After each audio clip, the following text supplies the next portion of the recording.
So, this one school year, everyone goes through their troubles and they all go through things. September 2nd, 2022, a lot of you guys were a lot of different places. Some of you may have been here getting ready for a volleyball game, having team night. Some of you may have been getting ready for Pizza Friday with the fam. Some people may have went home and had a fun weekend. Most of us were down at Triton Central High School watching the third football game of this season. Weeks prior, I had been struggling because my 15-year-old cousin was in the hospital. He broke his leg, and when they put him under the anesthesia, his lung collapsed. They were able to revive him, but he wasn't breathing on his own for a while. Every night after football, I would go home and spend 3 hours at the hospital every night with him and our family. I fell behind in a lot of classes, including calculus, and it was hard for me to catch back up. Before the game, Hunter had asked me how Mario, my cousin, was doing. From what I had heard, he was doing better. They almost took him off of all the breathing machines and they were gonna let him breathe on his own. After the game, long enduring game, took a lot out of us. We played way longer than we should have, but we won. I didn't hear my dad until roughly the second quarter, which surprised me because you guys know my dad, you always hear him wherever he's at. After the game, he comes up to me somberly, we take a picture together, and he asked if I was coming home. I didn't plan on it, so he said he would talk to me the next night. And I have anxiety, so I didn't know what to do with that. So I went to the locker room, I changed, and I came outside immediately and I called him. He tells me Mario had passed away at 6:50 that day. I had fell to the ground, I dropped my pads and my backpack, and I sat there and crying. The only person who was out there was Hunter. Hunter was out there taking off his tape, and he came over to me and he just wrapped his arms around me. He picked up my phone and he talked to my dad, and he got an understanding for what was happening. Once more people came out, he would rush someone in to go get Mobley and Spencer. So I'm sitting there crying with my friends there around me, not listening to anything they're saying, not listening to what my dad's saying, and I'm just sitting there. For many of you who know me, you know emotion is not something I'm good with, unless it's laughter.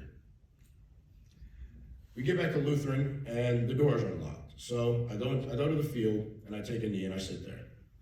I think, I ponder. I don't know what's going on in my life. My cousin's 15. I was 17 at the time. As an older sibling, the worst thing that can happen is for you to lose one of your siblings before you go. I go to the field and I pray. I ask God why. Why take Mario from us? He was 15. He's been through so much in his life. Why take him now? How am I gonna make it through this? I call my older brother Dante and I wanna break the news to him because I'm not sure if he knows or not. Dante tells me he was in the room when it happened. He was in the room when Mario flatlined and when they called his time to death. He told me that I have to be strong because yes, while I lost my cousin, it's not the same how my cousin and our aunt felt when they lost their little brother and son. Dante told me, be strong because life's gonna give you obstacles, but you gotta make it through. I get back to school, and once Cree finds out, Cree's uncle had been going through the same thing. Cree tells me, he goes, Jake, God needed a warrior, and he called one of them home. It may not be the right timing for you, but it was the right timing for him. My aunt has been going through cancer her entire life, and my little cousin has asthma that like no other, and they've been struggling together. God called someone home, a warrior who was going to fight in his kingdom. Fast forward a few months to February 9th, 2023. Some of you may remember, that was the blood drive. We got a lot more donations than we expected. We saved a lot of people. At 3:04, my mom calls me, and she knows we don't get out of school till 3:05, so I'm kind of confused. And I answer the phone, and she goes, "Hi, how you doing?" I'm like, "Yeah, what's up?" And she says, "Never mind, I'll call you back. I need to tell your brother." Like I said earlier, I'm very anxious. So I said, "No, you have to tell me now." So I sit on the bench between Mr. Brockman and Mr. Luter's room, and she tells me the man who raised me from the age of 10 weeks to 4 years old committed suicide. He was the father of both of my little siblings, and he was a father to me until I was 4. Before my mom told me, Carson had just walked out of Mr. Luter's room and asked if I was okay. Like normally, I said, "Yeah, I'm fine."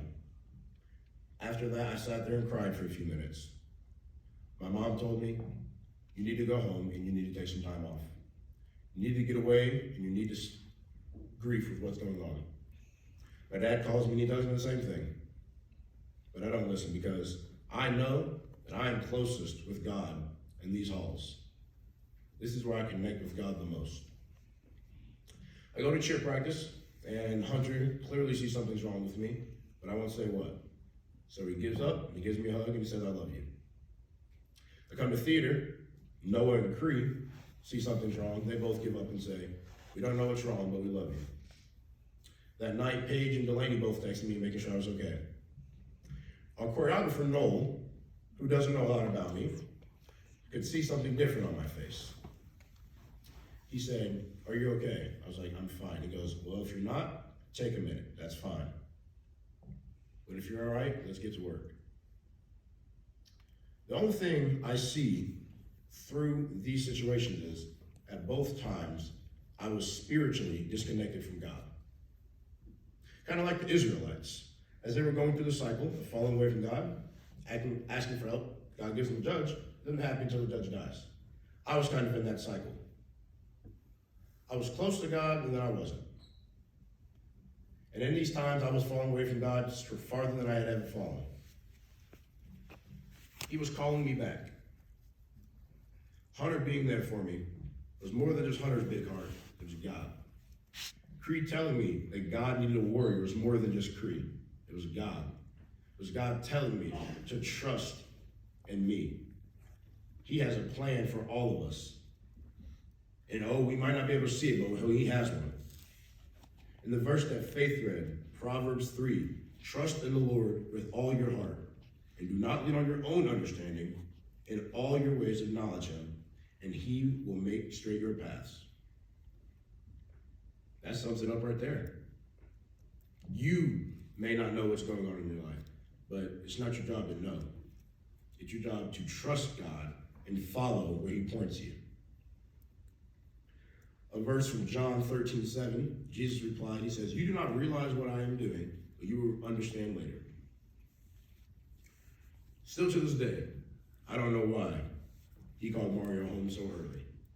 I don't know why he called Dion home so early. But I stopped questioning why, and I accept it, and I use it. I continue to work, and I continue to do the things that God has pushed me to do. Just like Jack didn't trust Kat, but he didn't know Cam was there to help. Kat is like the world. We love to fall into the world's clutches, and we never know what's going to happen. But God is there to catch both of us, the world and ourselves. The way God does this was by him sending his son, Jesus, to die on the cross for us and all of our sins.